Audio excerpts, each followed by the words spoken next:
All right, you guys ready to read? Absolutely. What are we reading? Genesis 1:1. And this will be from the New King James Version. In the beginning, God created the heavens and the earth. The earth was without form and void, and darkness was on the face of the deep. And the Spirit of God was hovering over the face of the waters. Then God said, "Let there be light," and there was light. And God saw the light, that it was good. And God divided the light from the darkness. God called the light day, and the darkness he called night. So the evening and the morning were the first day. Then God said, "Let there be a firmament in the midst of the waters, and let it divide the waters from the waters." Thus God made the firmament and divided the waters which were under the firmament from the waters which were above the firmament, and it was so.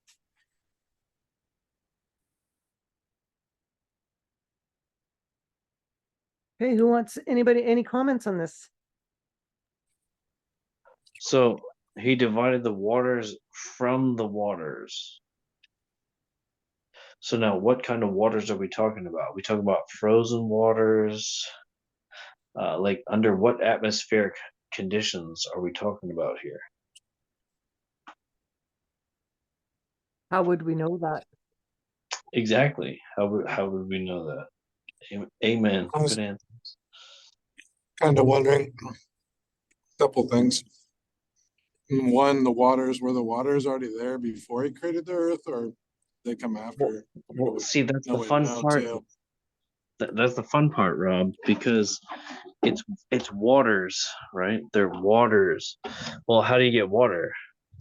If the pressures are all wrong, you don't get water. You get ice, or you get fog or gas, right? You get vapor. You don't get water, right? Yeah, good point. The earth was without form and void. What does that mean? The land, the land was without form and it was void. There was no life. There was no life on it, and it was covered by water or ice, and there wasn't like, because I don't know what is land. If it What was is ice, land? What- wouldn't Yeah, what is wouldn't that? What is ice? well, if it was ice, pretty hard to separate ice. Can Wouldn't you we can we back up a little bit? Yeah. The phrase "in the beginning." What's everybody thinking about that? Gospel of John. I'm thinking before time. At the Before time? creation, earth? Because we know if we jump ahead to where is it? My mind just went blank. Sorry, guys. Job 38:7. The beginning of whatever we were talking about.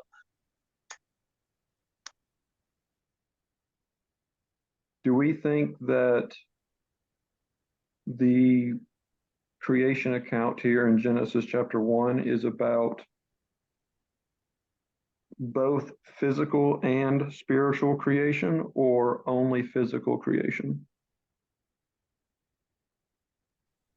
It depends on what you mean by heaven, I guess, because we're just in, I kind of think Genesis 1 could be a summary of Genesis 1:1 could be a summary of all of, you know, creation, this creation story itself.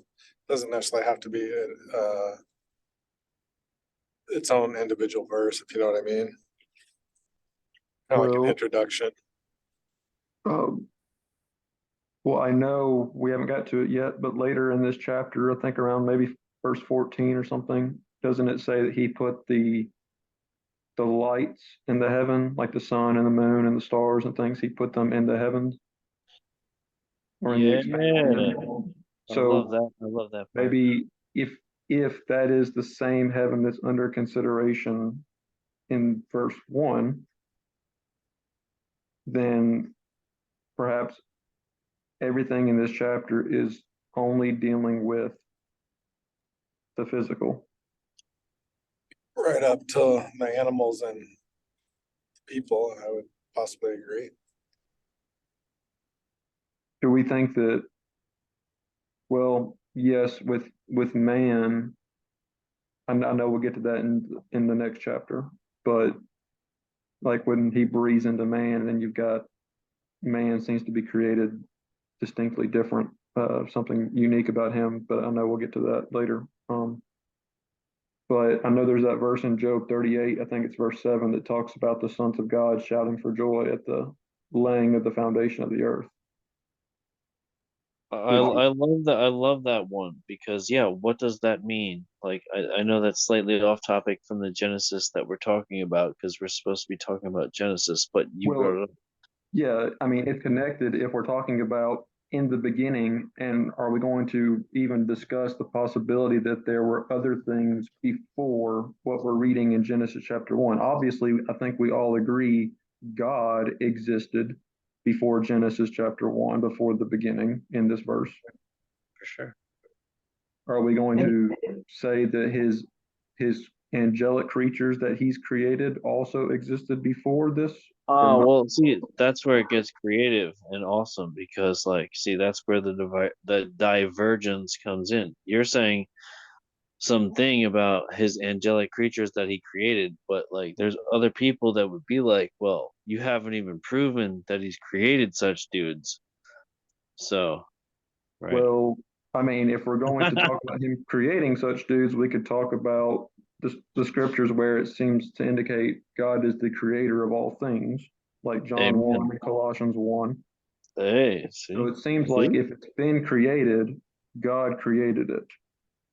sounds good. Yeah, I would concur because you can't have anything that was created that he didn't create, right? Isn't that a verse?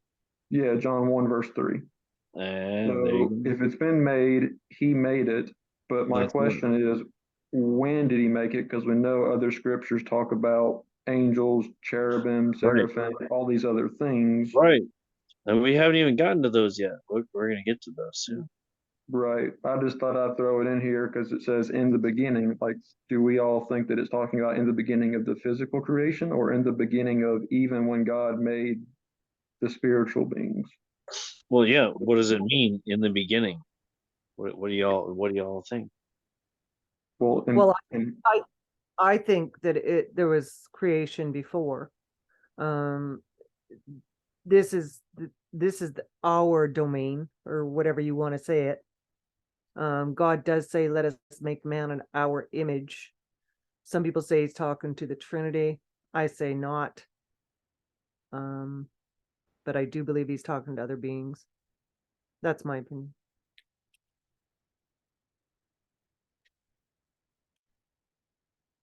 And what does image mean exactly? Anyway, I guess we're jumping ahead. No, you're supposed to have 3 minutes. I'm just kidding. You take Can someone read Genesis 1:1 again? Oh, In the Rob is a latecomer. He needs it read one more time. In the beginning, God created the heavens and the earth.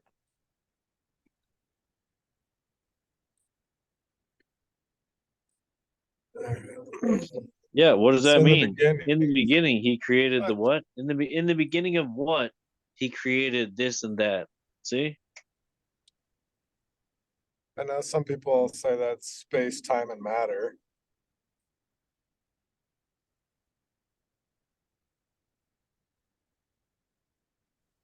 In the Or if you beginning want of to put it in order, time, matter, and space. in the beginning of what? Um, some people think it's the beginning of time.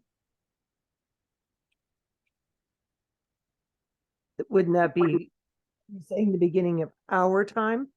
Because he's talking about man, right? He creates man. Just earth and heavens and man, all that stuff that we're about to get to.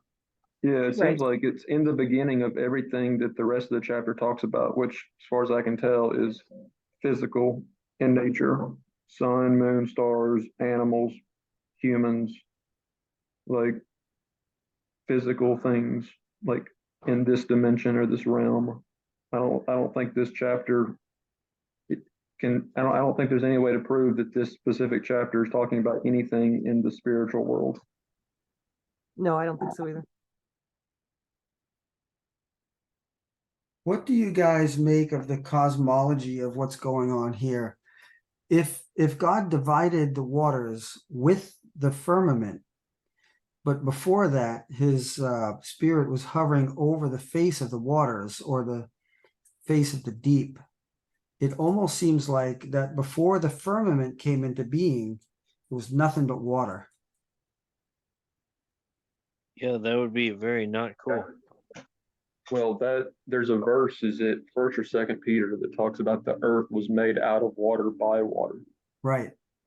So once the firmament came into being, then God divided the water. It's almost like he pulled up half of the oceans up into the, maybe above the canopy, as it were. And then now you have dry land appearing here and there.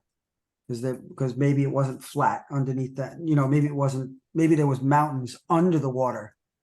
What if the dry lands are what you're talking about in your book, Matthew?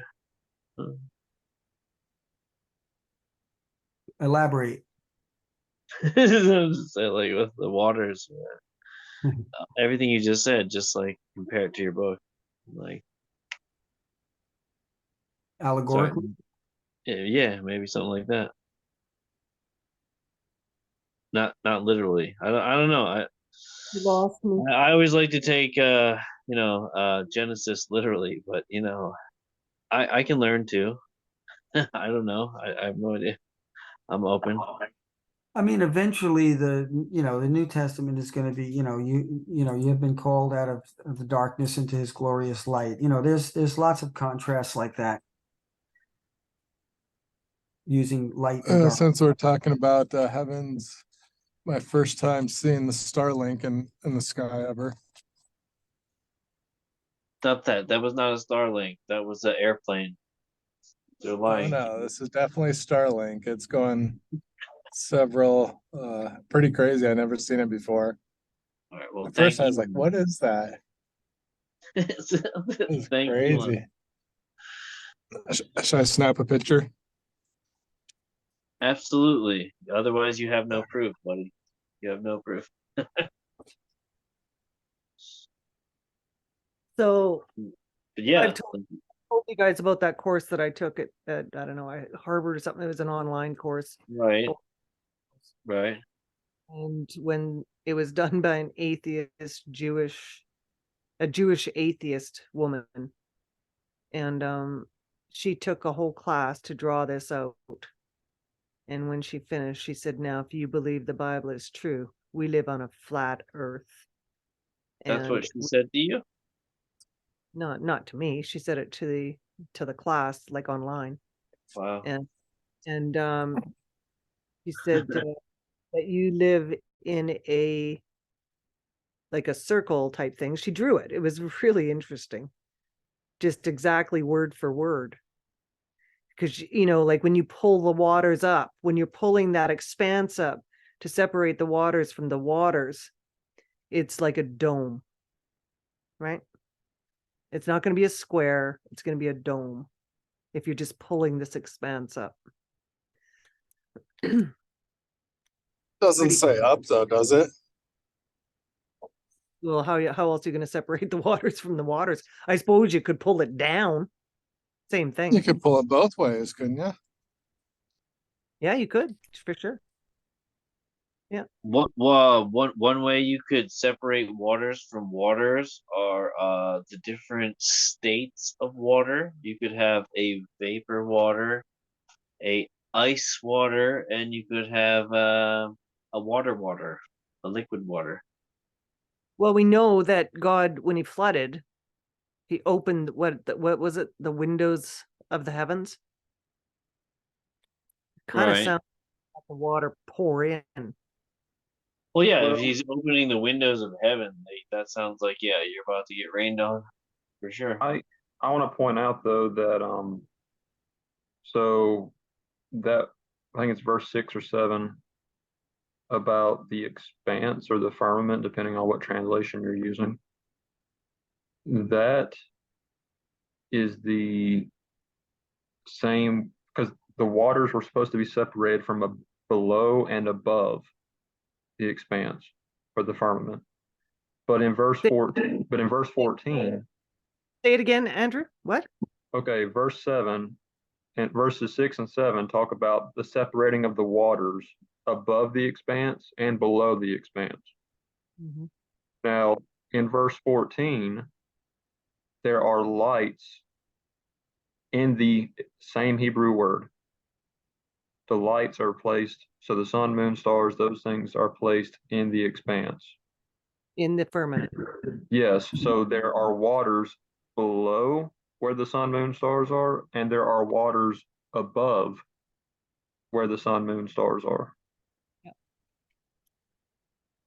But you know, if you think of a flat Earth, you can't really think of this on a globe, but if you think of it on a flat Earth, the water would just stay, right? Like if you had something flat, I mean, this is just an example. I'm not saying it was like this, but if you had something that was in between the waters on the Earth and you just pulled straight up, like, like how we don't know the waters outside of the firmament, it's just water. We don't know, right? We're told something. Oh yeah, it's water, but like, it's is ice water? Yes, it is. It's just water in a different state. That changes everything. Yeah, but I don't say go and get the water. I say go and get the ice. Yeah. Well, yeah, that depends on how severe the injury is. Don't go and walk on the water, go and walk on the ice. No, don't walk on the ice, right? You say don't walk on the ice. Thin ice. Don't walk on the So Psalm 148, verse 4, talks about the waters above the heavens, and it's plural in Hebrew. My goodness. So the waters above heavens, plural. Hmm. All right, well, you're the timekeeper. It's your show. What's that mean? So so that means that was the first 5 verses. So now we have to move on. I'm sorry, we have to move on. So before we move on, Oh, before see. All right, go the- ahead. just a simple little thing, you when you're a young child, there's that question, why is the sky blue? Right. And the ubiquitous answer is, well, it's the reflection off of the oceans. So, and once you ponder the flat Earth scenario and the cosmology that we just read about, if you could imagine the waters that are separated by the firmament, and that if there is a canopy there that holds it, that holds the waters up, then every time you look up, you're literally looking at water. It's pretty unreal to think about. Right, and then those little dots that you see, like when you look it through them, like look, they look like there's water behind them. They look like there's like water Yeah. somehow. And it doesn't look that far away. It's hard, of course, it's It looks pretty impossible to close. tell. It does look pretty close. Well, Have you looked at some of the videos that people have shared on YouTube of the stars in the heavens? They're pretty wild. Like they look like dancing angels, a lot of them. I think it's interesting that there's waters above that. I think it's interesting because of what you also read in the book of Revelation about the sea of glass and the lamb leading the people, shepherding the people to the waters. quite a few water verses in Revelation. Jesus is the living waters. Yeah. You know? Yeah, there's lots. Okay. Uh,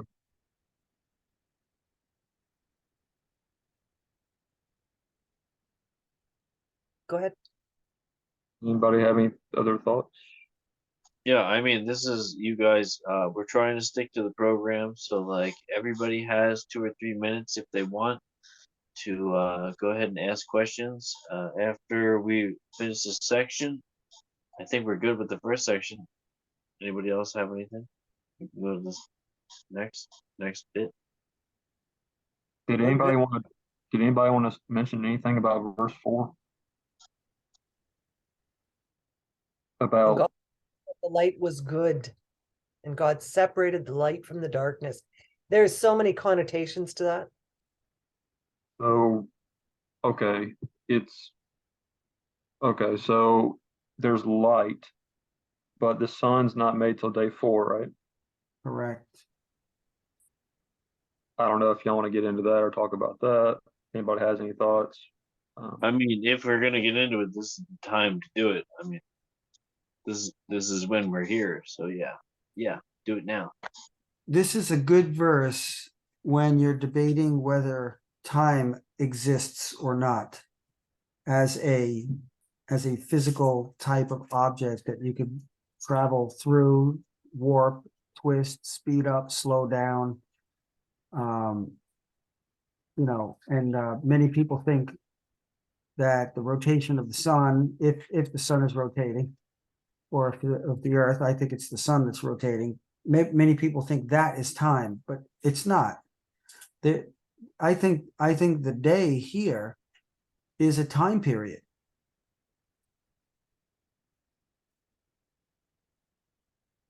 Before the sun even exists. Well, you don't need you don't have to have the sun for a day, right? You just Right. have. I mean, it's a lot. There's a light source. Is there? There's yes. It says there's he said How do we? there's he makes light, and then he says there's evening and morning one day. Yeah, but we've never been without the sun, so how do we know? Well, I guess we can know because it says he made the light, and then he said there's evening and morning one day. I mean, yeah, there's no humans here yet, but Why does evening come first? well, when he made the light, was he made the light, and then he separated the light from the darkness. Doesn't that kind of imply that the darkness was already there? Darkness is over the face of the deep. Well, absolutely. How did he separate it, though, exactly? And the Spirit of God was hovering over the face of the waters, and the Spirit of God. And where did he get this hoverboard technology? Mhm. over the So what do face- you think happened when he said, "Let there be light," and there's no sun yet? There just appears to be light, and the light was good. I wonder. I mean, I have no way to prove this, but I've thought for a while that maybe the reason that he chose to do it that way is because if the sun would have been the first thing that would have been made, well, people ended up worshiping Yeah, the sun. yeah. See, they're Right. worshiping the It didn't sun even matter. anyway, I so guess it that didn't, doesn't but even maybe it work. would have, who knows, maybe it would have been even worse. Oh, well, it probably would have. You're right. It probably would have been worse. But they did worship the sun for Maybe, sure. maybe God is making the light first days before to show that he's not dependent on the sun. He doesn't need the sun to have light, like to be where God is. Because in the book of Revelation, like, that's kind of how the Bible ends, right? Like there's no sun in the temple or whatever, right? Like it's like doesn't it say God himself is the light? He himself is the temple.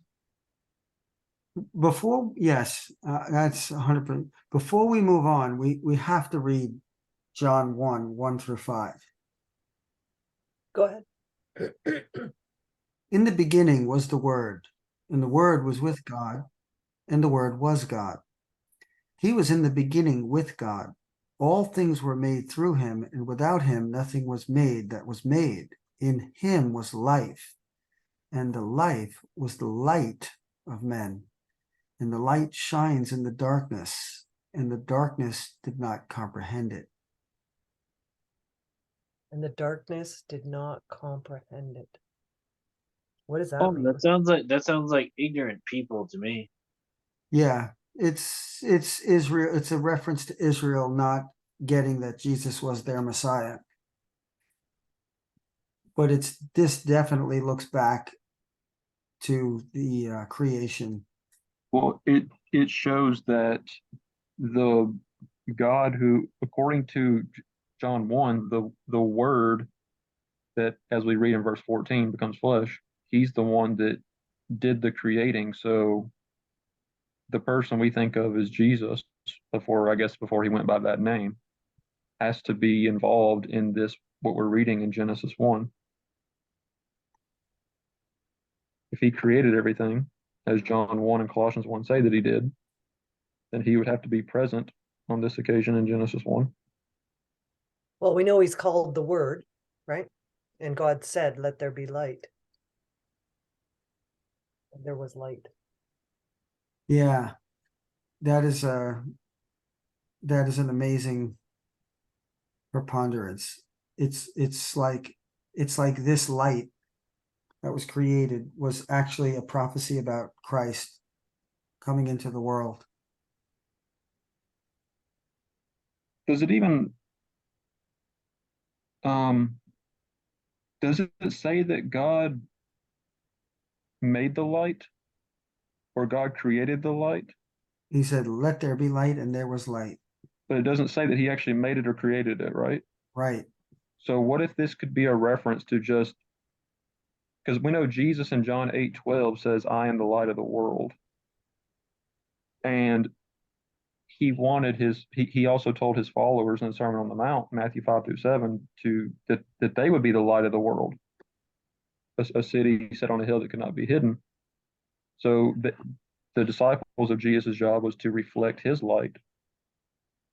If is it at least a possibility that God's not actually making light here? What if he's just Letting it. revealing? What if he's just revealing or displaying or making known himself? I would say, because it says that he does all of these actions, right? He separated the light from the darkness.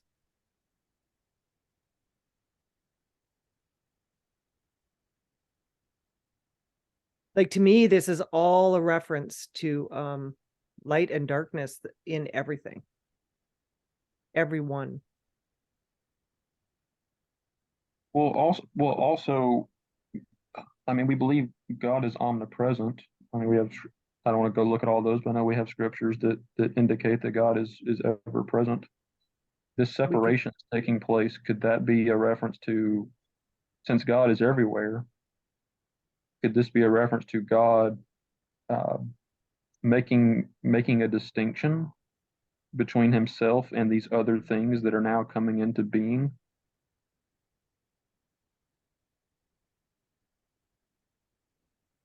I don't know if that made sense. It might just make sense in my own head. Just the word separated is just an interesting word. Is there any other word for it? What is it in the Hebrew?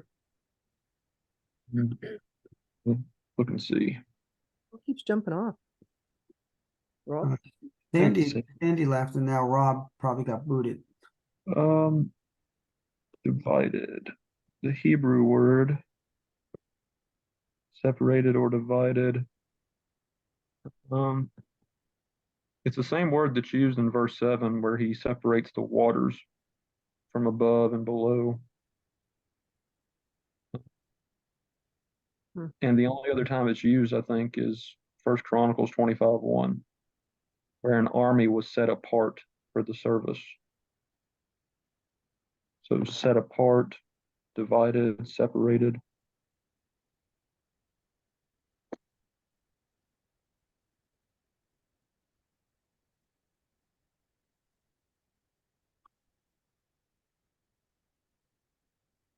He saw that the light was good. Well, there's only one thing that's good, right? Remember that scripture? Hmm. Yeah, Jesus says, "Why do you call me good? There's no one good except God."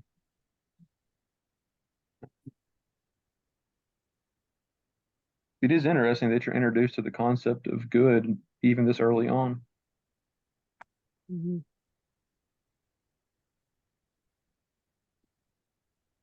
Day and Like, night.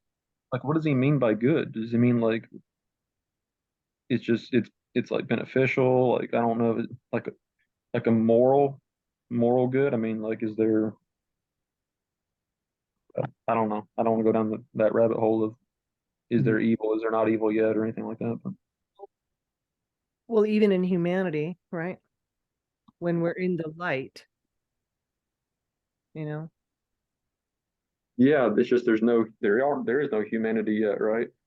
No. Something's already good, like from right here, like before any humans or animals or We can't really tear apart Genesis unless we go through the Bible, right?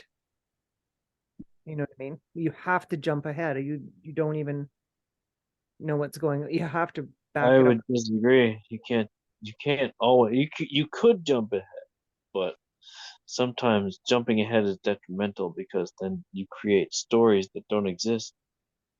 So you're not required to jump ahead, but if you want to have a better understanding of something, sometimes you're going to have to jump ahead, or you're going to be just like the people who originally read it, and you're not Well, going to. They're not well, they're just like they did. So absolutely, you're not going to know. absolutely. But I would leave you with this, like what happens if you're saying like, oh, something whatever, but like let's just remove the future from the whole equation. So there is no it doesn't happen. It's all just hearsay. It's not though, because it's all one story. Here's an interesting verse in a couple of verses in Psalm 74, verse 15. You broke open the fountain and the flood. You dried up mighty rivers. The day is yours. The night also is yours. You have prepared the light and the sun. You have set all the borders of the earth. You have made summer and winter. The light is separate from the sun in verse 16. Borders of the earth is interesting. Yeah, borders of the earth reminds me of the ice wall on a flat earth. Yeah. Yeah, because in the beginning, in the beginning, he said, "Let there be light," but that wasn't the sun and the moon and the stars. 'Cause that was a different day. You're breaking up, Sandy.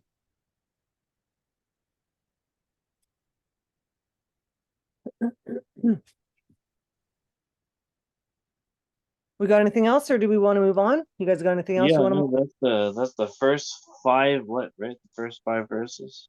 Sheesh. 7. Oh, seven.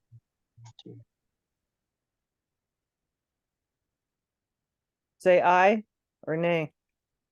I'm good if y'all are. We're good to Okay. we can go. Next. Everybody say next. Andrew, you want to read 7 and stop where you feel it's appropriate? All right. Uh, verse 7. God made the expanse and separated the waters which were below the expanse from the waters which were above the expanse, and it was so. God called the expanse heaven, and there was evening, there was morning, a second day. Then God said, let the waters below the heavens be gathered into one place, let the dry land appear, and it was so. God called the dry land earth, and the gathering of the waters he called seas. God saw that it was good. Then God said, let the earth sprout vegetation, plants yielding seed, and fruit trees on the earth, bearing fruit after their kind, with seed in them, and it was so. The earth brought forth vegetation, plants yielding seed after their kind, and trees bearing fruit with seed in them after their kind. And God saw that it was good. There was evening and there was morning, a third day. I'll stop there.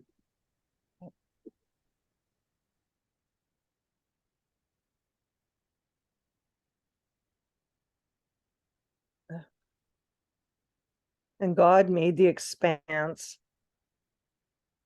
the firmament, and separated the waters that were under the expanse from the waters that Then it looks like there was no dry land until God gathered the waters into one place. Then the dry land appeared. Yeah. Called the dry land. I'm just asking y'all if there's no dry land, like where do I live? what? No dry land. You're saying there's no dry land according to what you're talking about. There's no dry land. Right. So where do I live? There's no dry land. Then I have to live on the water, on the seas. If there's no dry land, I'm There's on no Noah's Ark. there's no humans yet, so and creation isn't finished. Hmm.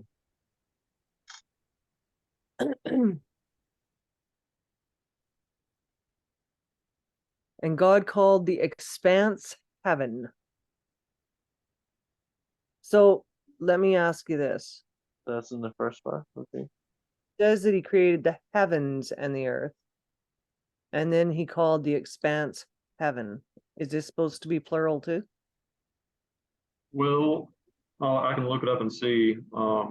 But I know verse 14, I didn't read it, I stopped at 13, but the next verse 14 is the same Hebrew word for expanse, where God places the lights to give light on the earth.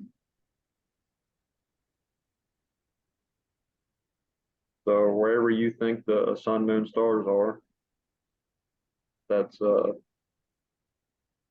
expanse Well, of. I think they're inside. Well, I don't know. Maybe they're not inside. I guess it's in my head that they would be inside the firmament and that they would be dry, but that doesn't necessarily have to be true. If there's water above, they could be in the waters, right?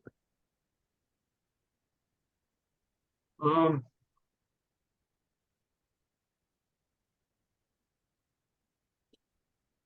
Let me look up the Hebrew word again. Was it what verse was it? Uh, heaven would be 8. And it's capital. Verse The other 8. one's not. Why is that? Is this a place? Um,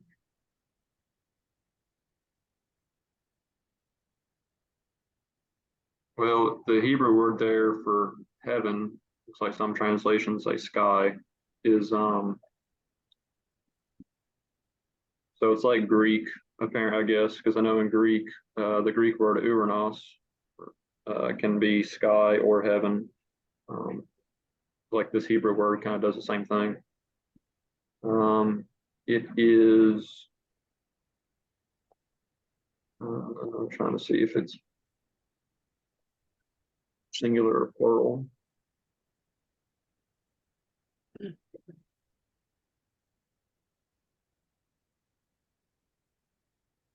It's plural This is plural too? in verse 8. Oh, interesting. I'm gonna go to my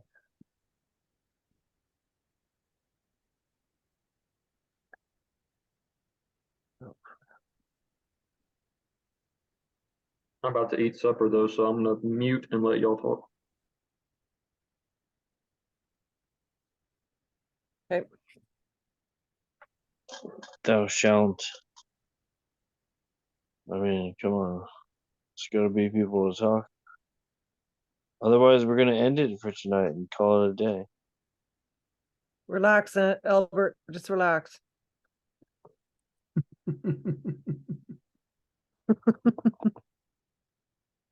Okay, so he called the expanse the heavens or the skies, right? And there was evening and there was morning the second day. Why evening first and then morning?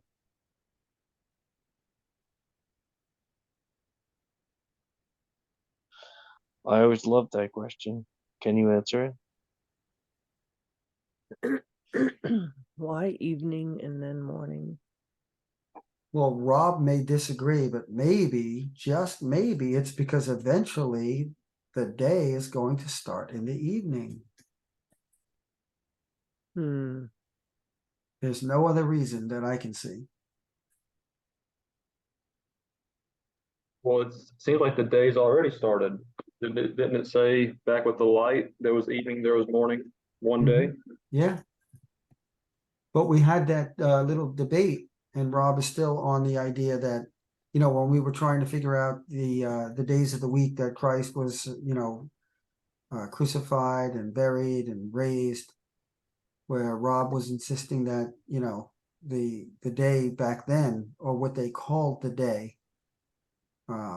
began at sunrise. Well, whether it does or does not, you won't get that idea from this chapter, Correct. because every single day here in this chapter is the same. Evening, morning, day one, evening, morning, day two, et cetera, et cetera.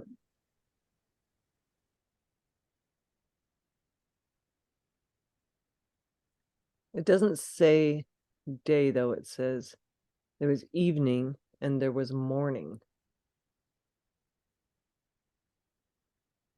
Yeah, but then it says the first day, then it says the second day. So on. I don't know. Yeah, God- it's verse 5. Well, we've already talked about that, so I won't go back to it. That's where it's at.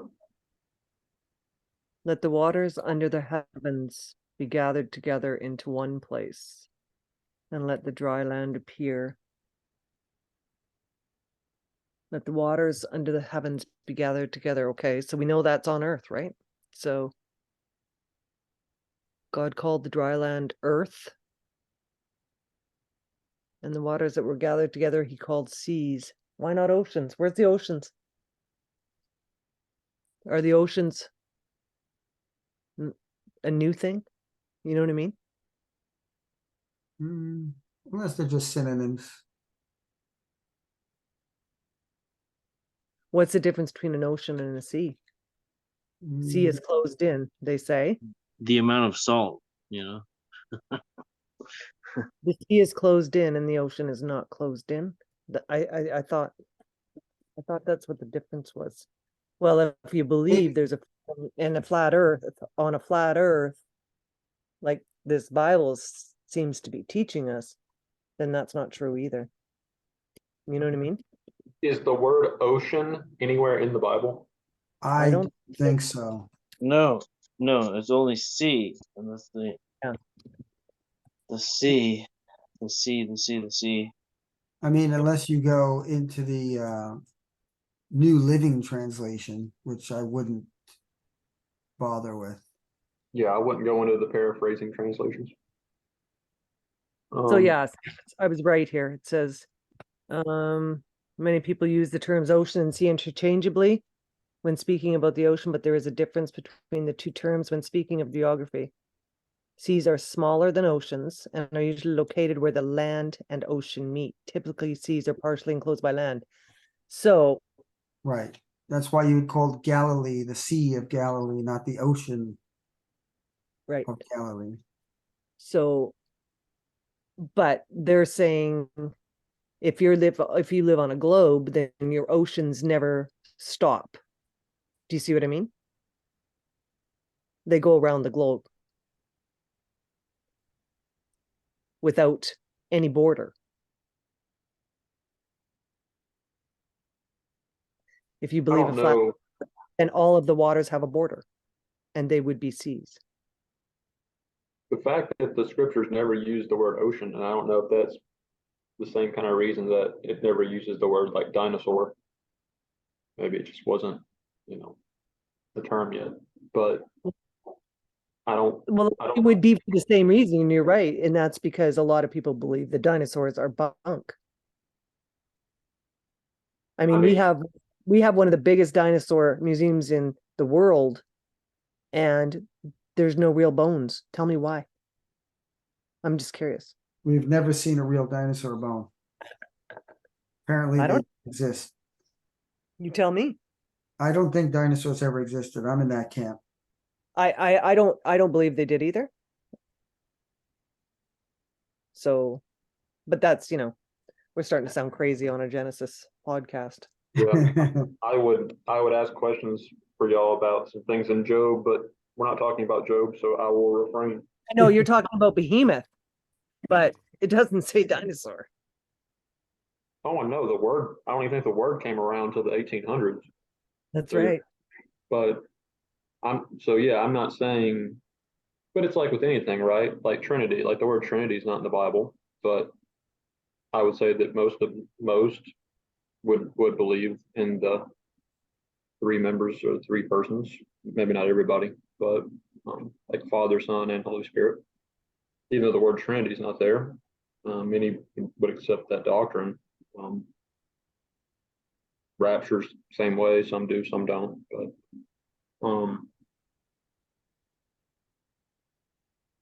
But I won't go down that road. What do y'all think about the dry land? It says it again here. God saw that it was good. Yeah, I think, does he always say that after each day? I'm not sure if it's after every day. Yeah. The next one he does. So He didn't do it after day 2, I don't think.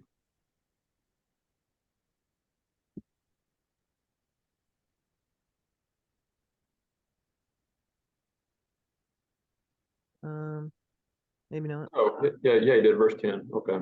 It just wasn't at the ending of the thing, but it is in there.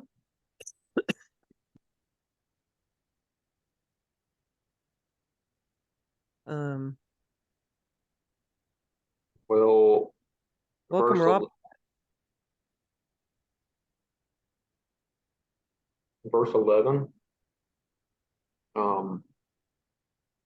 You've got the earth, the vegetation, the plants, the trees.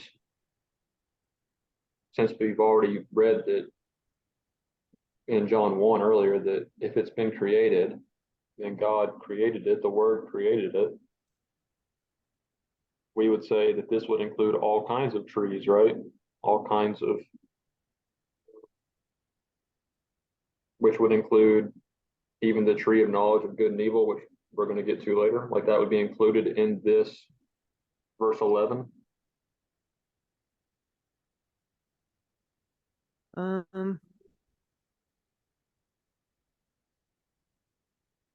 Yeah, it's a pretty broad statement, so it's hard to know. Yeah. I mean, if God made everything, Oh yeah, for sure. Yeah, I see what you're saying. Yeah. and that's something that existed, like God had to have made it, right?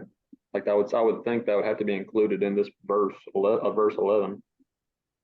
It's interesting here how he says sprouts, vegetation, plants yielding seed, and trees bearing fruit in which is their seed, each according to its own kind on the earth. And it was so. The earth brought forth vegetation, plants yielding seed according to their own kinds, and trees bearing fruit in which is their seed. So the seed is in the fruit. That's kind of interesting, hey? Well, that's going to make me want to bring up the question, which I don't think we have necessarily an answer to, but what do y'all think about God's original intent for humanity? Do you think God originally wanted humans to be forever on the earth without ever sinning, without ever dying, and they would be forever on the earth, and they could have taken seed from the fruit of the tree of life and made other trees of life all over the earth? Or do we think that at some point it has always been God's will, or God has always desired that at some point humans would be in heaven if they never sinned? Or do we think if they never sinned, Adam and Eve would still be alive here on the earth with us today if no human has ever sinned? Those are pretty deep. Multiple questions, but I would think, the where it says he was crucified before the foundation of the earth, seems to me that was the plan from the get-go. But Yeah, I agree with that. And I would say that God knew by the nature of, that he gave to man, starting with Adam, that, no matter how long it took, eventually, they, they would have eaten from the fruit, Adam and Eve. And then I think it was important for God to give mankind free will. Every time I think of the fall, it just screams free will to me. Well, so they ate from the fruit. It opened their eyes. So they become have sin-bearing natures. So we have seed, so we just produce after our own kind now, Right. right? It's a nice little allegory there. Yeah.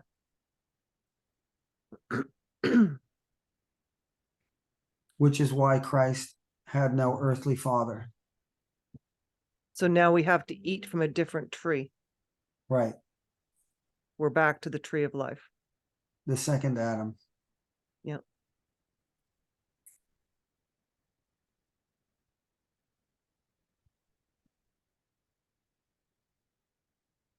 And God saw that it was good, and there was evening and there was morning the third day. Rob, do you want to you were gone. Do you want to have a little input on that one? We were just talking about why it's not morning and then evening. Why is it evening and then morning? I think I'm gonna pass. Okay. Thanks, though. Okay. Where did you read up to, Andrew? I stopped at 13. Okay. Anybody want anything else? Do we want to move on? We're on Genesis 1:13 or 2:13. 1:13. Okay. Okay, Rob, do you want to read 14 and then go until it's appropriate? Sure. Okay. Let me get in the right chapter here.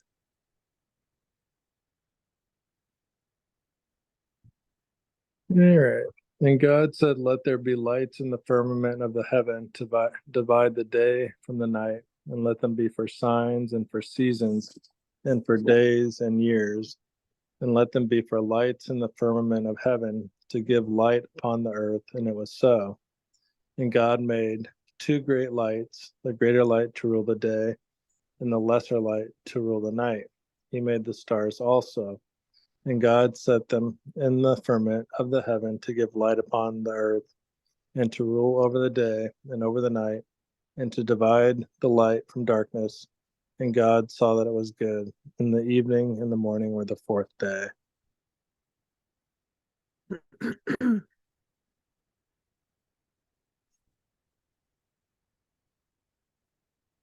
So they're for signs, seasons, days, and years.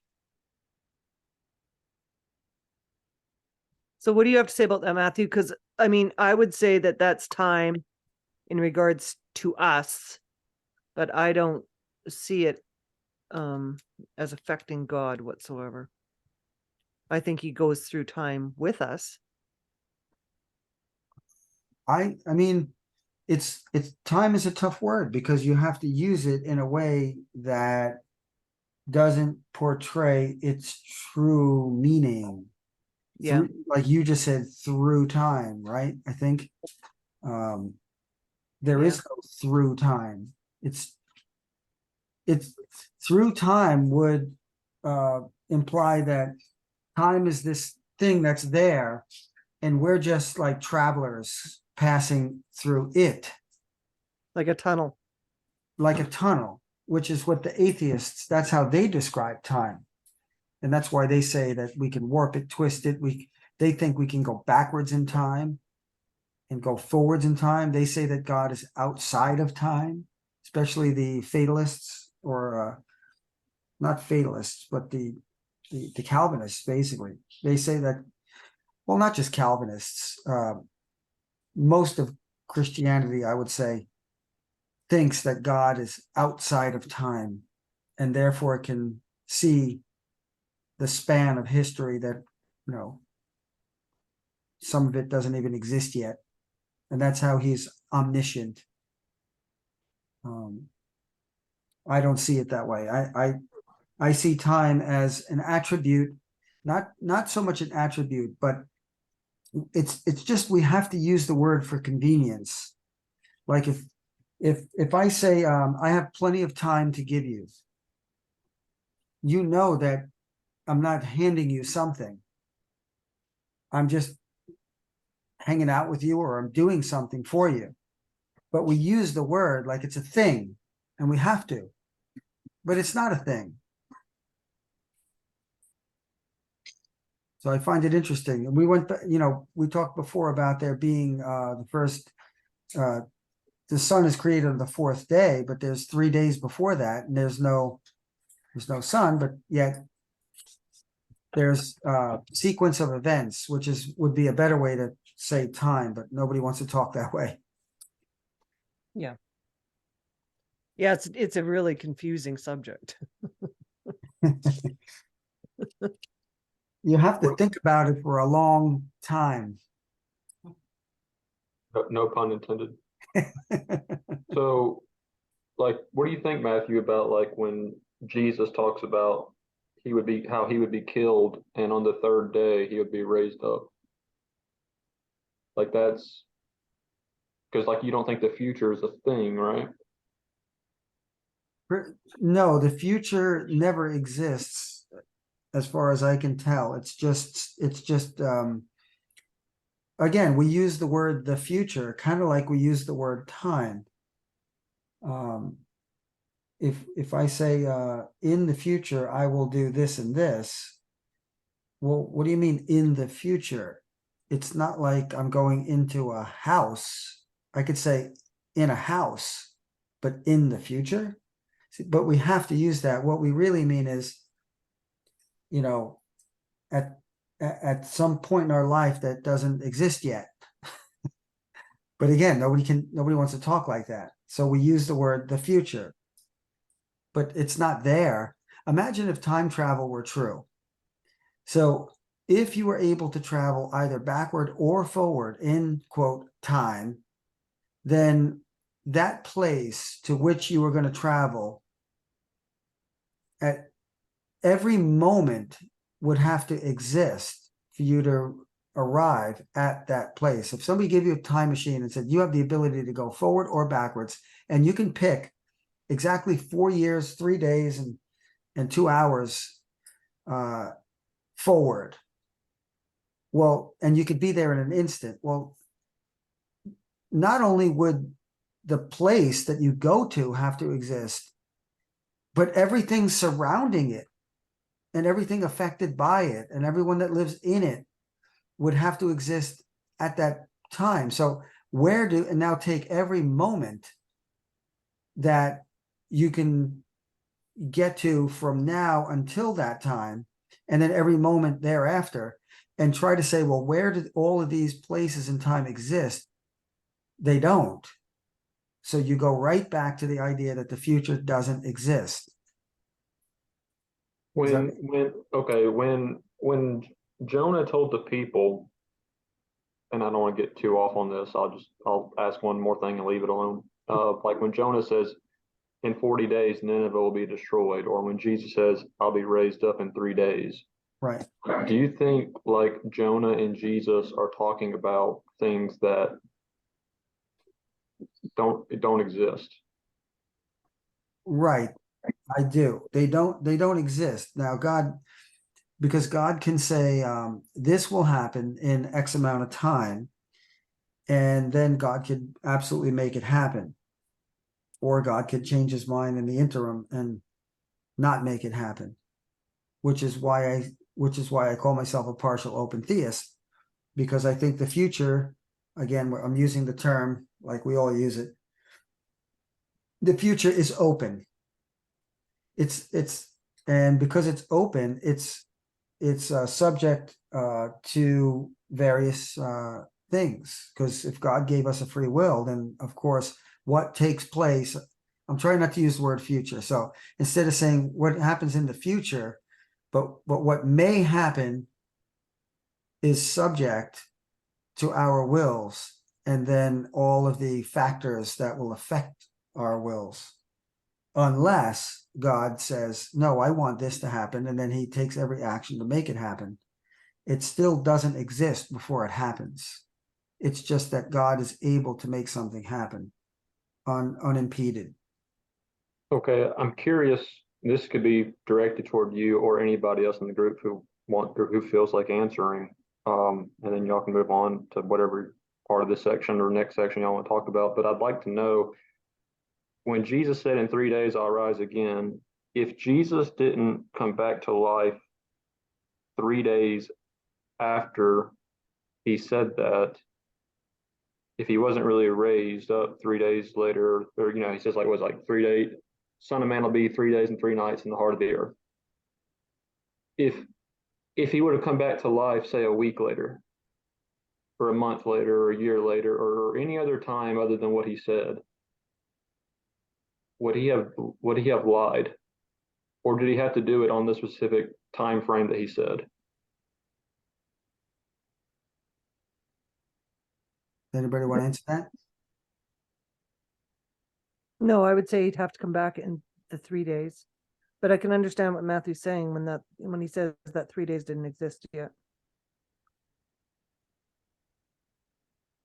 I would I say think there he would were have been. prophecies. Go ahead, Laura. I think he would have been a liar. It would have been unfulfilled prophecy. Right. I think the times that God did change his mind, in the Old Testament, he says it.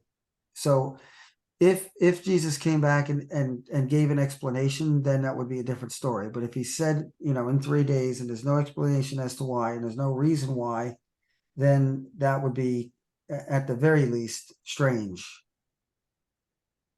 It would be a false prophecy. Yeah. At the most, it'd be a false prophecy for sure. So in Because other words, today, time the same thing is happening today, right? I mean, an atheist can pick up the Bible and say Jesus said he returned when he said he returned. Either Jesus returned or he's a liar. Right? So people can see, if an atheist can see, he either fulfilled this promise or he didn't in that 3-day period. Right. And one of the proofs that God gives regarding his own existence as God is, what I say will happen, unlike those, false gods that you tend to listen to. So I don't think he would do that. I don't think he would say, I'll be raised up in 3 days, and it would happen in 7. I mean, it didn't. He said it and it happened. So what are you getting at, Andrew? Well, I mean, I guess just another example, maybe. I think it was in Genesis 18, where the birth of Isaac was promised. And God told Abraham or Sarah that he would return, and at this time next year, you would have a son. Talking about Isaac, right? Mhm. What if she didn't actually have a son for the next 5 years, the next 10 years? Would we view God as a liar if it did not happen the next year like he said it would? I think so.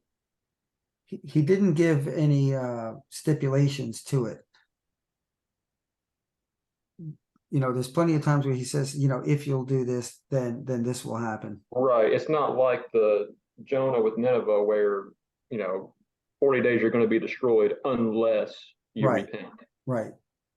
Like, this is like God just saying this is going to happen. Doesn't matter what man does or doesn't do, right? It's just something God said he's going to do.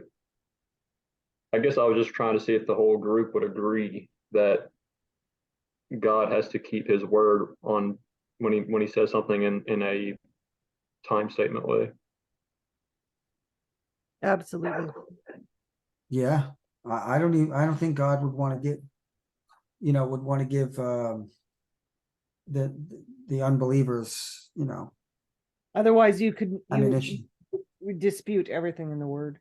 Well, that's what people do, right? They do the 2 Peter 3, which a day is 1,000 years, 1,000 years is a day, and they sometimes they might apply that to any verse anywhere in the Bible to basically mean that time statements are irrelevant. That's the scripture that everybody uses, shuts you down with. Right. But that's why I would like to ask those people who like to use that verse that way, about things like, what if he wasn't raised on the third day, or what if Sarah didn't have the child the very next year? Like, would God have still be viewed as a truthful Oh, that's a good argument. Really being? good. I'm going to remember that one. So, yeah, I thought of that when I was reading through Genesis 7 times. So, No, really good one. does anybody else have any thoughts on this section 14 through 18 about the day about the third day when the earth and the trees and all those things were made? Well, Or I mean, what I guess it's the what fourth other day, actually. what says there? It says there for signs. What signs? Well, look at the Star of Bethlehem. Yes, Sign. Well, absolutely. yeah, that's a good sign. What about wasn't it based off of the new moon is how they kept track of their months? Yeah. Yeah. Hmm. And it was also, there's also a scripture in the word that says, you even can tell the weather, red sky at night, sailors delight, red sky in morning, sailors take warning. I think that's a biblical scripture. Now the word, you guys remember in the book that I wrote, the word sign is Aleph Vav Tav, and Jesus is the Aleph and Tav. So many of the signs spoken of kind of point to Jesus in some way or another. Yeah. What about the seasons? I mean, we know that's also for, spring, summer, winter, fall, or fall, winter, right? We know that's seasons. But Well, seasons is kind of a weird translation. The word there is moed, and that's should be translated appointed times. That's what the feasts are called. They're moed, appointed times. and they all pointed to Christ. Are we all in agreement that this greater light and lesser light are references to the sun and the moon? I think so. Absolutely. Are we all in agreement that this is literal and not figurative language, the way sometimes the Psalms or the prophets use language about the sun and the moon and the stars? This is literal. Yeah, don't take it literal as far as the moon being a light. I mean, literal in the sense of, like, I don't think there's any, what are they called, covenant creationists on here. I know there's some full preterists who think like the Genesis 1 or Genesis 6, like the creation story and the flood story and all those things are not literal, but they're like allegorical, figurative things. I don't think anybody on here's of that view. Albert, did we put you to sleep? Want to throw your bits in here?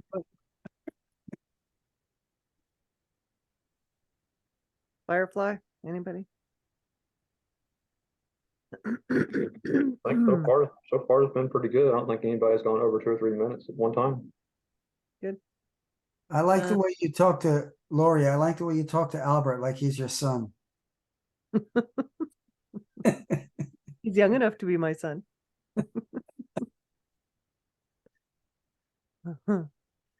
Okay, so next scripture. Did Rob read through 19? Yes, he did. Anybody feel like reading?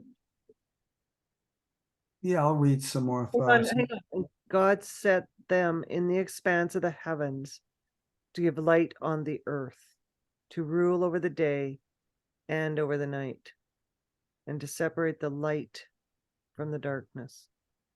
Okay, so there's that with those words again. And to separate the light from the darkness. Oh, okay. Yeah, what verse is that about the separating? Oh, 18. 18. That is interesting. I didn't think about this before, but now that you brought that out, are we do we think that the light source back on day one has now been replaced by these things made on day 4 to separate the darkness? Because that's what the light source did on day 1, was separate from the darkness. Or do we think it's something different?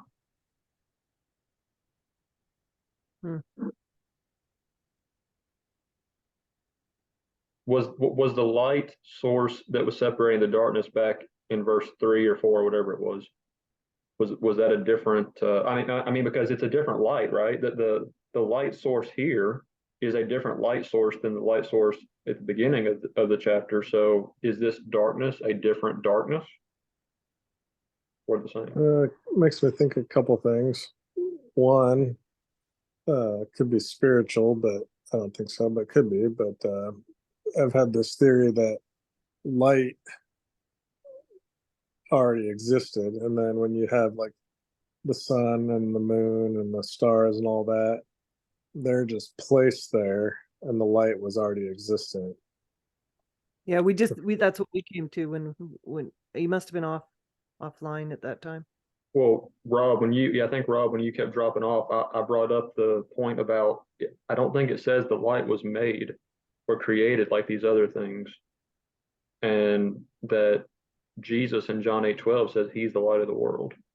So I don't know if like maybe it was just God radiating the light. The light's always been because God's always been, but it wasn't until day 4 that he put these other things in place to do the thing that maybe he was doing before himself. Yes, that's the argument of a lot of scientists and atheists, that God couldn't created it because it's billions of years old, so it doesn't match the Bible story. But if the light was already there, then it didn't have to travel billions of years.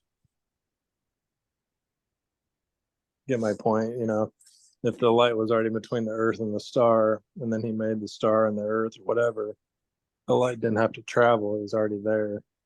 Right. I think Matthew brought that up recently, that he thought that maybe light doesn't travel at all like sound travels. I think that was Matthew. Yeah. I don't want to attribute something to him if that wasn't from him. Yeah. Yeah. That was a recent thought of mine. I have no idea if the physicists have ever suggested that, or anybody has. It just seems to make more sense to me. Out of curiosity, I don't think there's any old Earth creationists on here, right? No. No. So that's, I guess, one less debate. That's one of the few Not times. anyway. What's that? Well, I mean, it says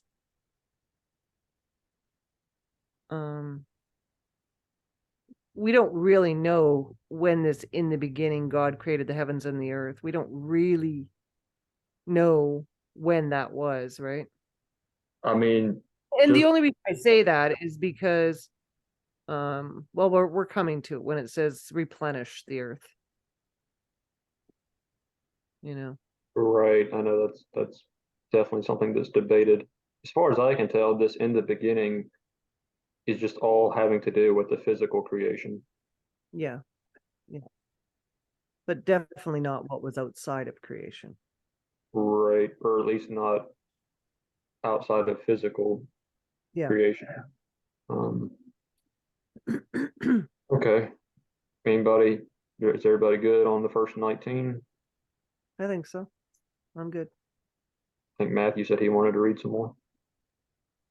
Okay. Sure. We read 19, correct? Let's start with 20. Yeah. Okay, verse 20. Then God said, let the waters abound with an abundance of living creatures, and let birds fly above the earth across the face of the firmament in heavens. So God created great sea creatures and every living thing that moves, with which the waters abounded, according to their kind, and every winged bird according to its kind. And God saw that it was good. God blessed them, saying, be fruitful and multiply, and fill the waters and the seas, and let birds multiply on the earth. So the evening and the morning were the fifth day. Here's that evening and morning.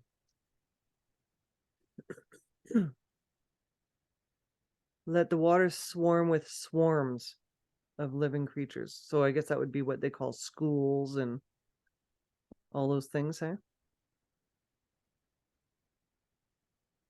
And let the birds fly above the earth across the expanse of the heavens. They're the great sea creatures. Great sea creatures. I wonder what they are. I wonder how many are down there we've never seen. Yeah, Well, they keep coming up with new species of things or discovering them. dinosaurs. Or Just they kidding. keep making them. Okay.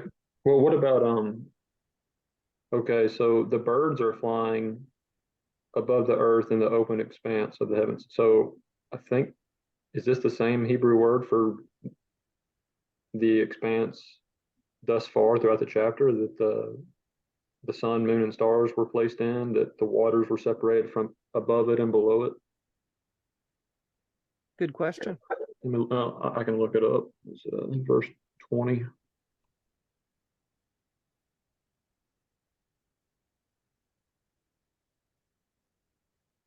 It's funny how this is written, eh? Like, so God created the great sea creatures and every living creature that moves, with which the waters swarm, according to their kinds, and every winged bird, with which the waters swarm,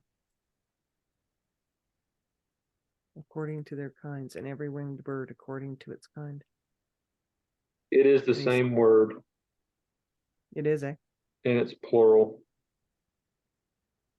Same word. It's the same word in verse 1, verse 9, 14, 15, 17, 20, 26, 28, 30. 1, 2, 3, 4, 5, 6. Wait. 1, 2, 3, 4, 5, 6, 7, 8, 9. Looks like it's used 9 times in this one chapter.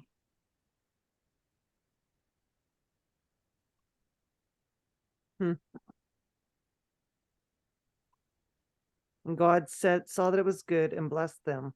And he said to them, obviously, be fruitful and multiply. Same command he's going to give to the humans later. And fill the waters in the seas and let birds multiply on the earth. And there was evening and there was morning, the fifth day. I guess we can almost finish this whole chapter tonight. Hey, what do you think? Yeah, there's not much left. So what do you think? Any questions, anybody? Yeah, I just not a question about this, but what we spoke about earlier about light. I just Googled, this first time I'm doing this, I Googled light does not travel. And the first search result is wordpress.com. Light does not travel by Walter Russell. Light only seems to travel. It is but one more of the countless illusions caused by wave motion. Interesting. So is it the sound that carries it? Is that what he's saying? I'd Like have the to sound read. Yeah, wave? I didn't actually open it up. I'm just reading the search result because this must be a big long article here, but which I don't want to bog us down with, but apparently I'm not the only one who thought about that.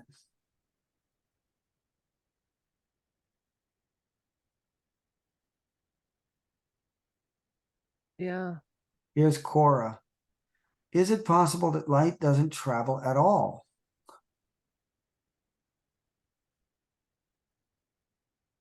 I guess it's not a crazy thought.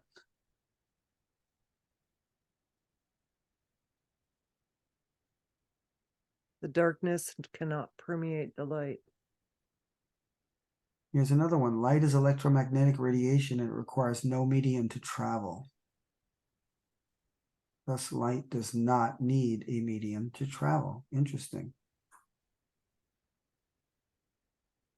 Here's another one. Universe today. How does light travel? Starts off by saying light doesn't exist. Sort of like time. Light is also invisible. It's the Father. I don't know. It's weird. In the beginning, the word spoke, let there be light. Like, might be a conundrum. I don't know if anybody has the answer to. So what do you think? Do you think anybody here think light travels or the speed of light, or it's just a misnomer? Yeah, I don't know.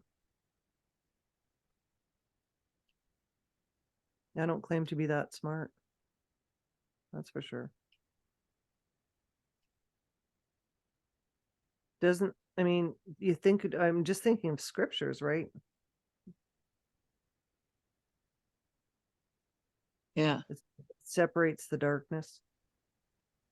Well, has anybody ever heard? I always heard that if we were able to go the speed of light or reach the speed of light, that time would cease.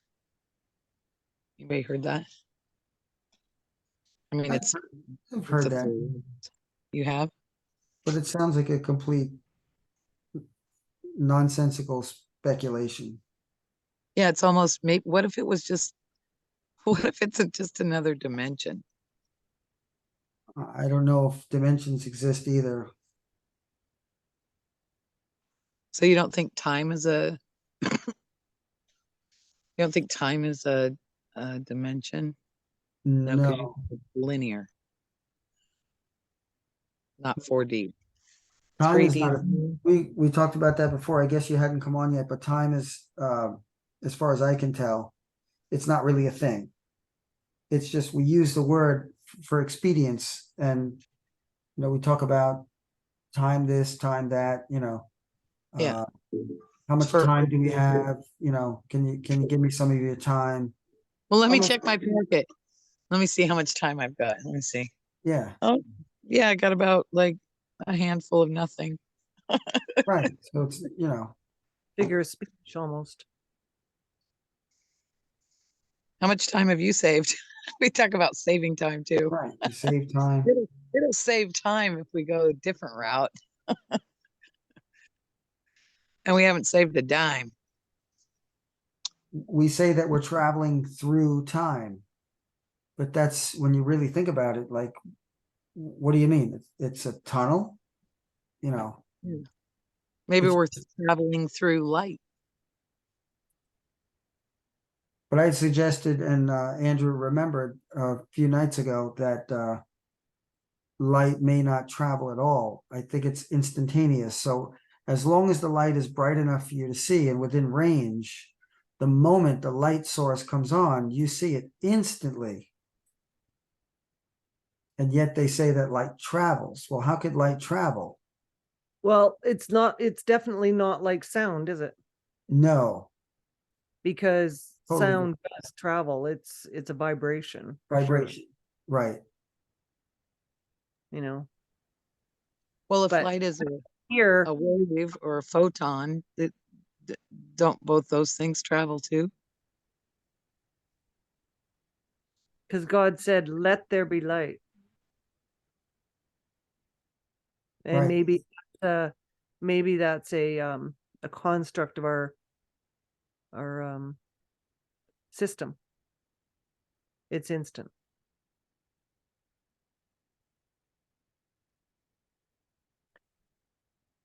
It's interesting because faith comes by hearing and hearing by the word. I think I think the going, not to dwell on this light thing, but if you can, like they say that these stars are billions of light years, they call them away, Yeah. which I don't believe. I think the stars are what the Bible says. They're lights within the firmament, which isn't that far away. But It's interesting how the Book of Enoch says that they're angels. yeah, I read that. But on that same note, when if light is traveling and at a certain speed, then that's going to correlate to you seeing things. So if you can get a high powered telescope and look at something really far away, are you observing that thing in an instant in real time, or are you observing the after effects, or not the after effects, but are you observing it after it happens by a millisecond or whatever it might be? I think that sounds absurd. I think if you can get a telescope theoretically that could see halfway, across the earth, and you could watch people, you're not watching them after they do something. You're watching it instantaneously, which would prove to me that light itself doesn't take time to reach a point from another point. It's just Yeah. either bright enough for you to see, or it's not. Yeah, it's yeah. Well, It's like saying you can see something 60 miles away, and they're telling you that you can't see it, even though you can see it. And but yet you have to pull a ship back that's only 2 miles out. Do you see what I mean? Right. Like none of it makes any sense. this light, this whole thing of light being bright enough to see, kind of goes back to the point that I brought up about, well, Jesus is the light of the world in John 8:12. Even in the book of First John, John says that God is light, and in Him is no darkness at all. So if if my view is correct, that when it says in the beginning in verse 1, that everything this chapter is talking about is the physical creation, then light, which is a part of God, has always existed. It's just now it's being expressed or revealed, made known, manifest, whatever you want to call it, inside of the physical creation for the first time. Yeah, I agree with that. Yeah. Kind of weird though, because he said I saw the light and it was good. Didn't he already know he was good though? Well, I brought that up earlier. You might have been when you were dropping off, Rob. I kind of was wondering, why is it good? Like, are we talking about like morally good, or is this just like something that's like beneficial, or like what exactly do we mean by? Because originally when he said like it was good, like there's no humans, there's no Only God. animal. Yeah, it's just God and possibly other things that were also existed that He created prior to the physical creation that we don't know about in thus far in Genesis. Um, I don't know what he means. I don't know what he means by good. Right. Compared to what? Right. There's no fall yet. Right. That's why I'm wondering if maybe it's not like a good and like a moral, like bad, like evil versus good kind of sense of good, but maybe it's just like it's a beneficial thing to what he's wanting to accomplish. Have you Like, looked up that word? no, I hadn't. I can look it up. Just curiosity. It might. Let's see.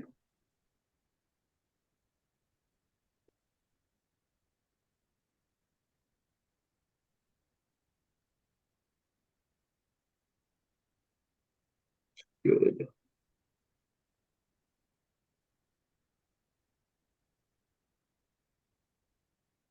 Tob, or Toby, or Sob.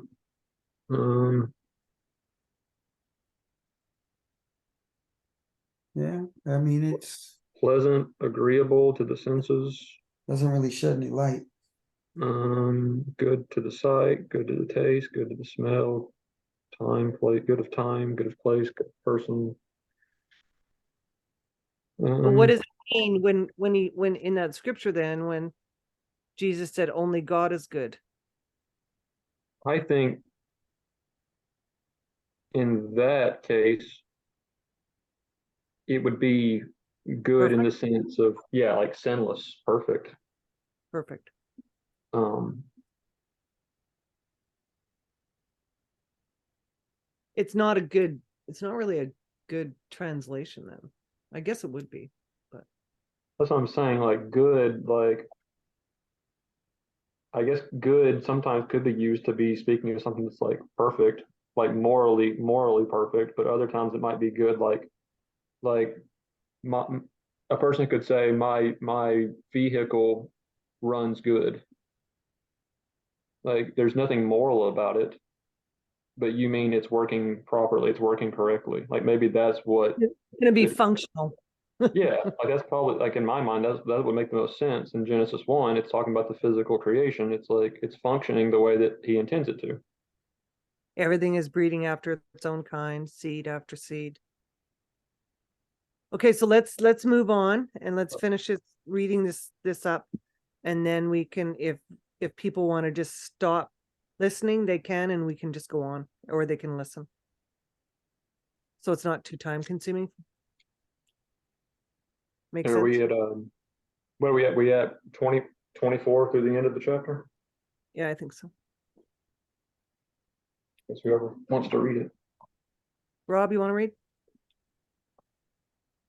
Is he here? Oh yeah. Yeah, I can read. Can you still hear me? Yep. Okay.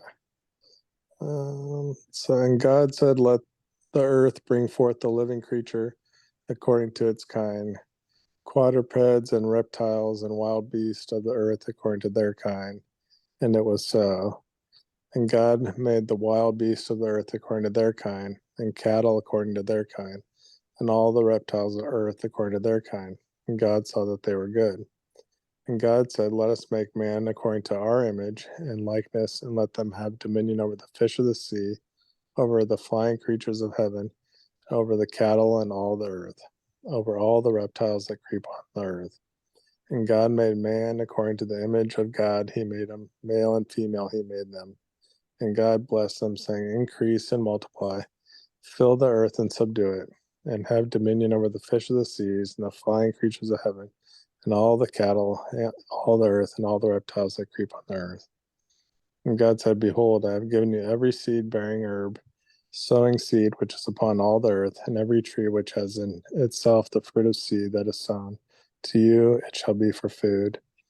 And to all the wild beasts of the earth, and to all the flying creatures of heaven, and to every reptile creeping on the earth, which has in itself breath of life, even every green plant for food. And it was so.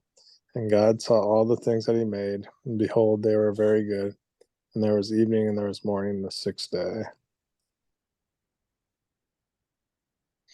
We were created on the sixth day. Again, we all think we're all in agreement that in verse 25, when God makes the beasts of the earth after their kind and cattle after their kind, we all are in agreement that this is still talking about the physical creation of like animals. Yes. Oh yeah.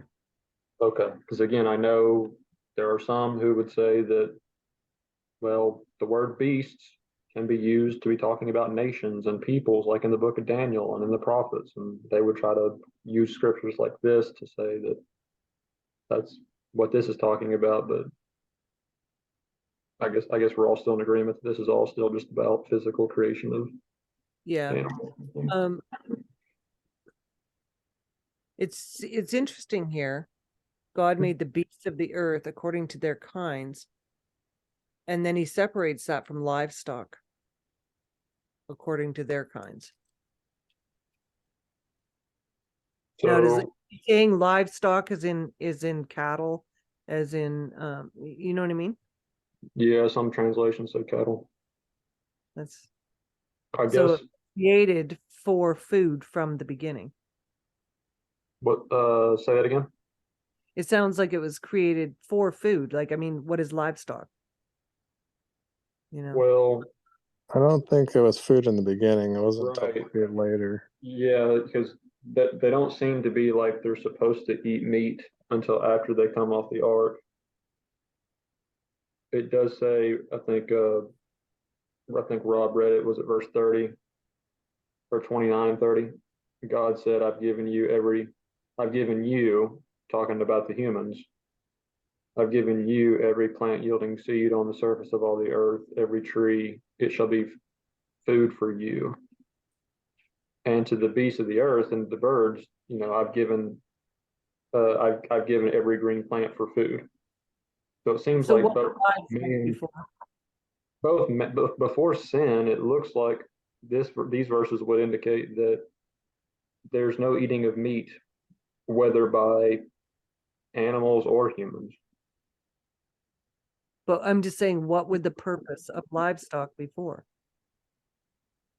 I mean, I guess what would the purpose be of any of the animals before? It seemed like it's just that God wanted mankind to have something to have dominion and rule over, just to be able to direct and say, you go here, you go there, you stay here. God wants man to But exercise. if livestock breeds like wildfire, right? I mean, have you ever seen goats? Okay. I'm just saying, it would seem like it would be a perpetual little breeding ground. Do you see what I mean? If your livestock is not turned over. Well, I don't- he wanted them to be fruitful and multiply, right? Yeah. Like he gives the same command. I think we read it. He gives the same command to both animals and humans: be fruitful and multiply.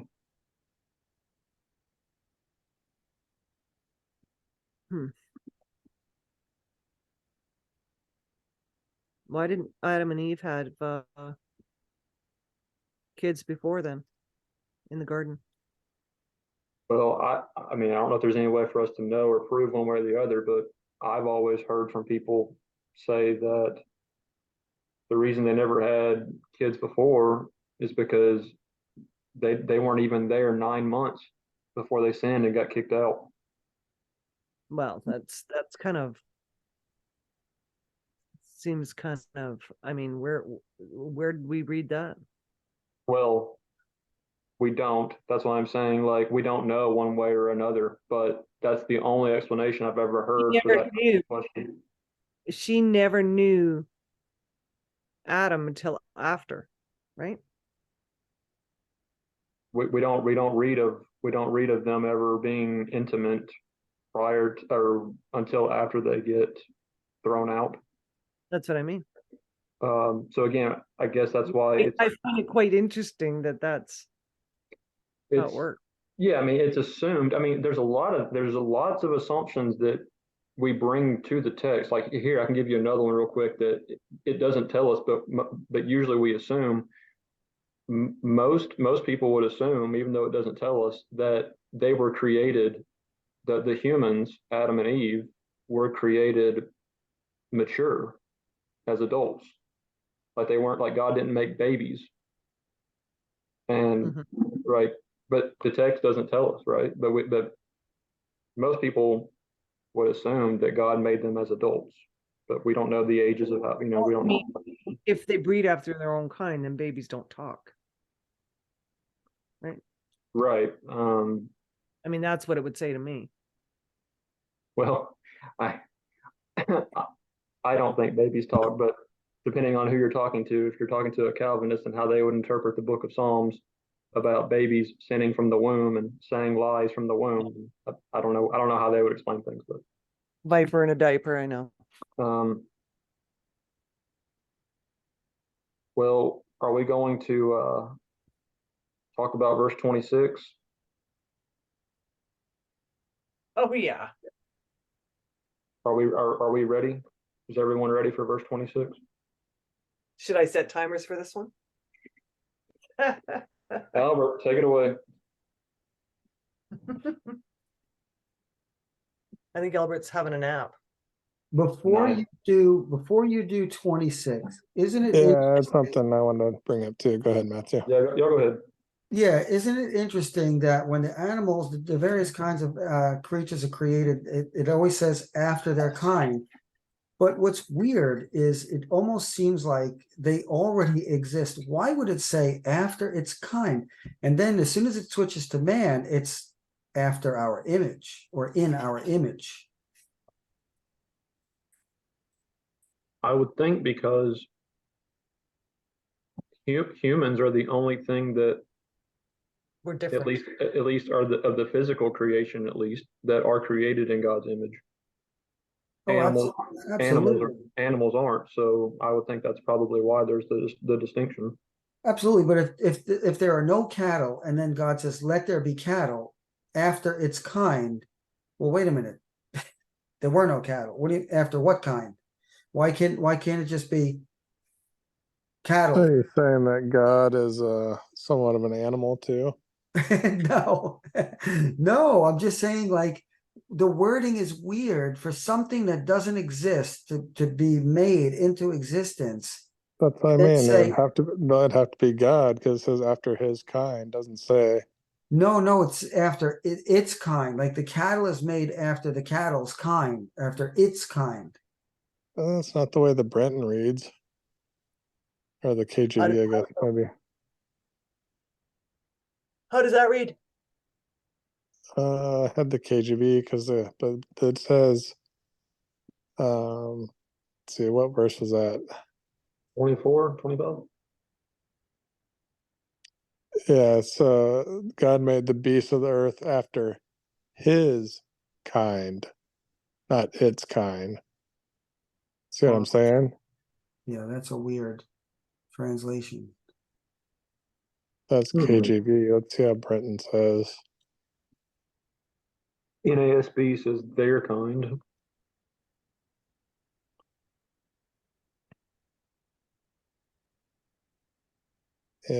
Brenton says its kind.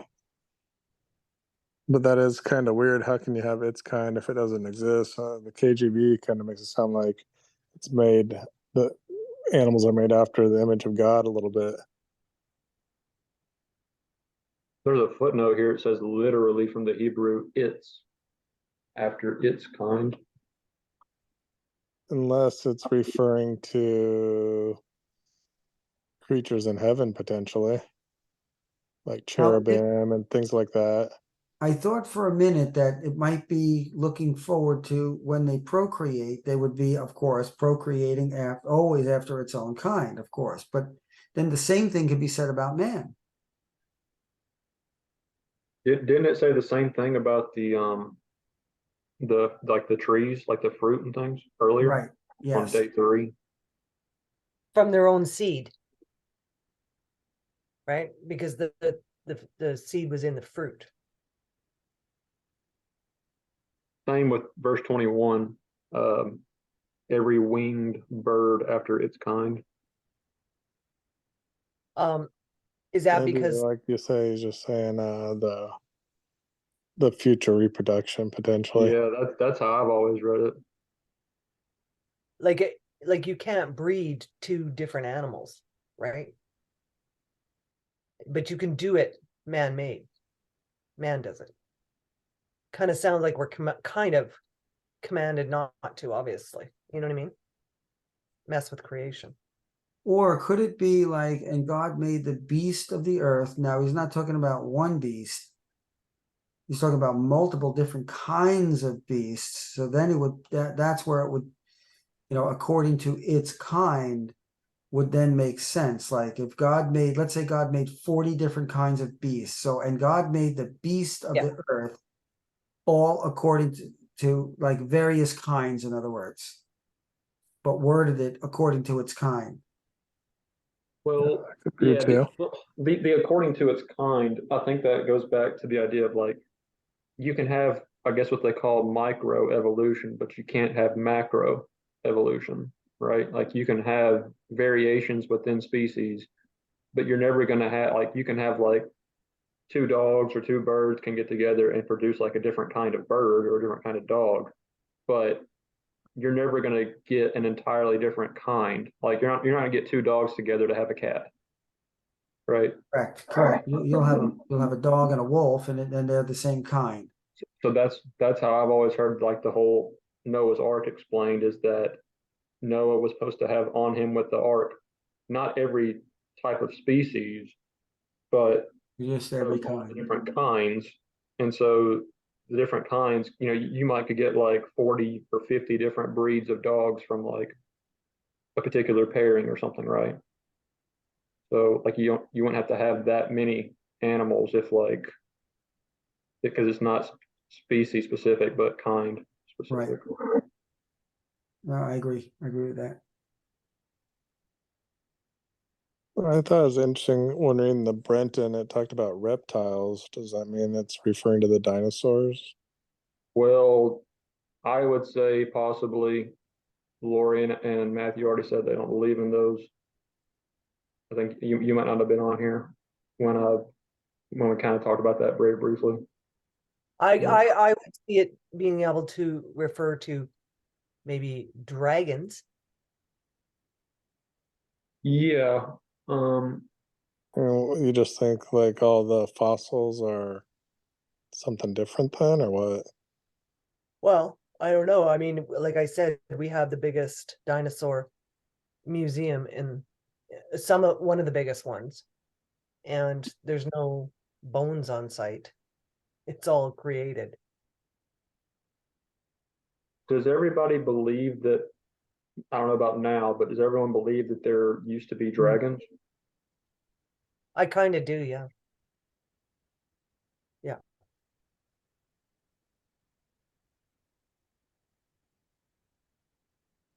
And then supposedly there was a big dragon found in China recently. I haven't really been able to confirm it, but somewhat interesting. Seen some photos. I mean, there are. I mean, I don't want to go down this rabbit hole, but I mean, I haven't. I'm sure y'all probably looked this up more than I have, but I've always heard from people that there have been like paintings or carvings all over the world in centuries gone by of like what would appear to be dragons. Like where did all these people get this idea of the similar looking nature of these things? Have y'all heard about that? Looked into that? Hieroglyphics and stuff. Oh yeah, for sure. But I mean, Yeah. you never see a triceratops like they show us, or Right. a brontosaurus, or you know what I mean? Yeah. I mean, I think there's just two things in Job, right? Like the one would be what is it, Leviathan and Behemoth? Is Yeah. that the two? Yeah. Like maybe one would be a dragon and maybe the other one would be something else. But as for other types of, I guess what people call dinosaurs, I don't think the Bible says anything specifically anyway. Are we ready for 26?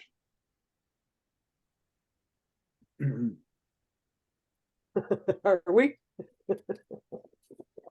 Um, I'll just throw out my stuff on it, and then everybody else, if y'all want to, can do y'all's thing. I'll just say that I recently taught a class going verse by verse through John chapters 14 through 17, and in those chapters, God or Jesus, I guess Jesus is God, but Jesus is the speaker throughout those chapters, and Jesus uses every plural personal pronoun, every first person plural personal pronoun to refer to the members of the Godhead, meaning he says we, he says our, and he says us throughout those chapters in his reference to himself and the Father, or to himself and the Spirit, or to the Father and the Spirit.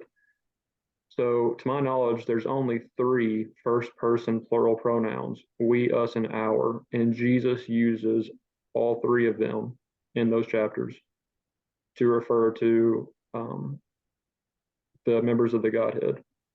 So, that I would say at least makes this it, certainly a possibility, if not a probability, that that's what this could be referring to.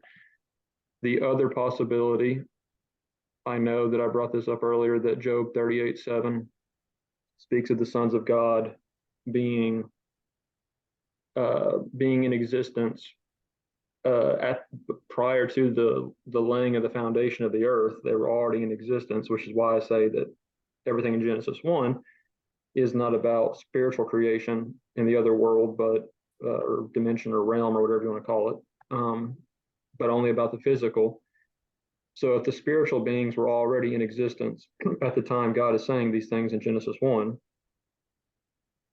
an argument could be made that God is speaking with the other heavenly host with the use of us and our. But even if someone does take that view, verse 27 shows that God himself is the one doing the singular. It's in his own image in the singular. So even if he is talking to more beings than the members of the Godhead, God is specifically singularly the one doing the creating in the next verse. Whichever view you go with. But those are just my thoughts. Take it away. Who's over next?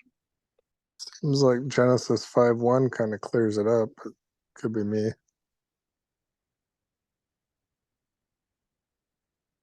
You want to read it? Yeah. I'll read it from the Brenton. Let's see. Flip back up here. This is the genealogy of men in the day in which God made Adam. In the image of God, he made him. Well, that's good. Mm-hmm. That's pretty convincing.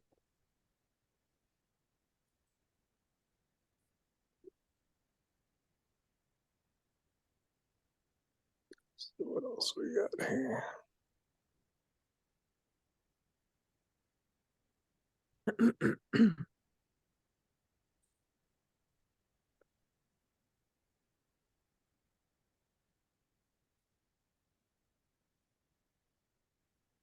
Now, what does exactly image mean?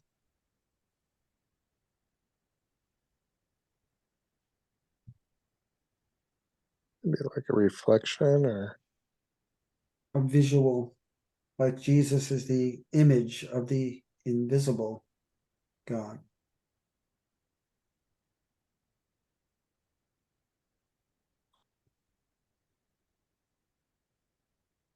How could there be an image of something invisible, you know? Is it attributes too, or is it just the image?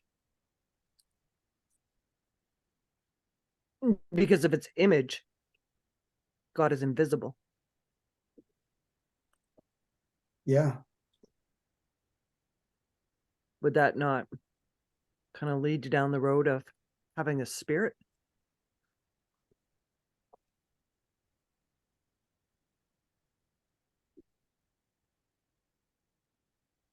where does it say he's invisible? Sorry? I didn't hear you out, Rob. Where does it say he's invisible? I think it Um, doesn't just say that no man's seen him or can see or something like that. Well, it's when it's described, I think it's Colossians 1. Hebrews 1 verse 3 or Colossians 1:16. I think one of those two will do it. the Son is the invisible God, the firstborn over all creation. Christ is the visible image of the invisible God. He existed before anything was created. Yeah, Colossians 1:15. Mm-hmm. I think there was another verse. Is it 1 Timothy 6? It speaks of his invisibility. No, Well, it you doesn't. have unto the King, immortal, invisible, the only wise God. Whom no man has seen or can see except Jesus. Yeah, but I mean, couldn't that be just for the earthly realm? I don't. That's a good question. I don't know if there's enough biblical text Doesn't to. it say we'll see him face to face? Well, 1 Corinthians 13. That doesn't say God though. I mean, if it's interpreted as God, then yeah. But you would have to do interpretive work. Like if there is no verse, at least to my knowledge, that says we will see God face to face. Like if you interpret the verse about the perfect and what you think the perfect is and what you think this other, whatever you think this thing over here is, if that is referring to, I'm just saying, like, I can't think of a point blank verse that says like we will see God face to face. I'm not aware of a scripture that says it. I mean, someone else might know of one. I mean, you have Job, but it could be. I think it's really saying that he will see Christ, even though he doesn't know that there will be a man who would be considered God. You know, in my flesh shall I see God, he says. Well, and he says, now my eyes see you. It's Job 42, verse 5. He says, now my eyes see you. And that's when he was still here on earth. So if that's to be taken literal, I would think it would have to be about the pre-incarnate Christ, because Yeah. Jesus says no man's seen the Father except him, because he's from him. He's John 1:18, the only one who's seen God is the only begotten God who's in the bosom of the Father.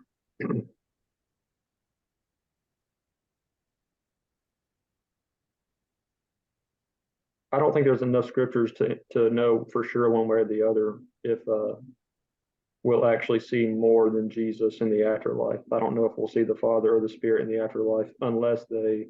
I mean, how would you see something that's everywhere? It's interesting. Jeremiah 51:17 says, everyone is senseless and without knowledge. Every goldsmith is shamed by his idols. The images he makes are a fraud. They have no breath in them.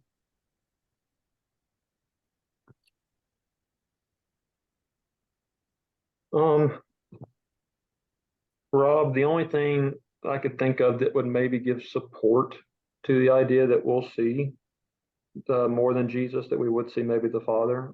In Revelation 5, John is getting to see into heaven, and he sees a throne, and he sees the Lamb, which is Jesus. He sees the Lamb come and take the book or the scroll out of the hand of the one who sits on the throne. Well, how did John see that there was someone sitting on the throne? And same in 2 Chronicles, it says, therefore hear the word of the Lord. I saw the Lord sitting on his throne and all the host of heaven standing on his right and on his left. Yeah, I would think that would be like similar to Isaiah 6, where in the king of Uzziah's death, I saw the Lord. But like John 12 tells us, like it's about Jesus, like Isaiah was seeing Jesus. Same in Kings. 1 Kings got same thing. I saw in his throne, the host of heaven standing by him on his right and his left. And so to me, it seems like we get to see him in heaven, but we can't see him on earth. It's certainly possible, and I will say this too, that John 1:18 and John 6:46 were statements Jesus made in the first century. He said that no man has seen God at any time, and no man seen the Father except himself. But he was saying that up to that point, meaning from Adam all the way down for 4,000 years to the first century, no man seen the Father.